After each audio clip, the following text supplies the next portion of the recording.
എല്ലാവർക്കും നമസ്കാരം. വളരെ വിപുലമായ ഒരു ചർച്ചയാണ് നമ്മൾ ഇന്ന് നടത്തിയത്. നഗരത്തിലെ പച്ചത്തുരുത്ത് സംരക്ഷിക്കുന്നതിൻ്റെ ആവശ്യകതയെപ്പറ്റി ഒരു നിർദ്ദേശം പറയാനുണ്ടായിരുന്നു. പക്ഷേ കേരളവർമ്മ കോളേജിലെ സംഭവം കേട്ടപ്പോൾ എത്രമാത്രം അതിനൊരു പ്രസക്തി ഉണ്ടെന്നുള്ള കാര്യമാണ്. ഇപ്പം തൃശ്ശൂർ ടൗണിലുള്ളതെങ്കിലും കോളേജുകളിലെയും സ്കൂളുകളിലേക്ക് വിദ്യാർത്ഥികളെ പങ്കെടുപ്പിച്ചുകൊണ്ട് വളരെ വിപുലമായൊരു പരിപാടി നമുക്ക് നടത്താമെന്നുള്ളൊരു ആലോചനയാണ് എനിക്ക് നിർദ്ദേശമായിട്ട് വെക്കാനുണ്ടായിരുന്നത്. പക്ഷേ വളരെ കാൽപ്പനികമായ ഓർമ്മകളും കൂടെ നടന്ന കേരളവർമ്മ കോളേജിലെ ഊട്ടി,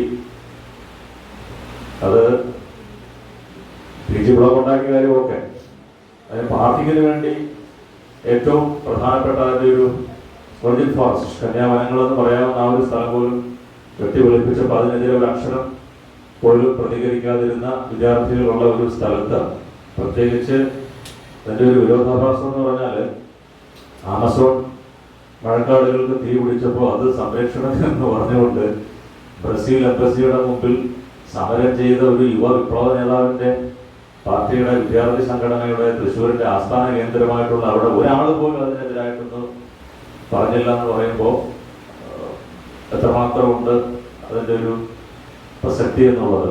പ്രകൃതി സംരക്ഷണം വാക്കാൽ മാത്രമേ ഉള്ളൂ എന്നുള്ളൊരു കാര്യത്തിൻ്റെ ഒരു വലിയ സന്ദേഹം കൂടി ഞാനിവിടെ പങ്കുവെക്കുകയാണ്. ഒരു കോളേജ് അങ്ങനെ ചെയ്തു എന്ന് കരുതി ബാക്കിയുള്ളവർ അങ്ങനെ ചെയ്യണമെന്നില്ല എന്നുള്ളൊരു ശുഭപ്രതീക്ഷയിലാണ്. ബാക്കിയുള്ള സ്കൂളുകളിലും കോളേജുകളിലും നമുക്ക് ഈ പരിപാടികൾ ചെയ്യാമെന്നൊരു നിർദ്ദേശം വെക്കുകയാണ്.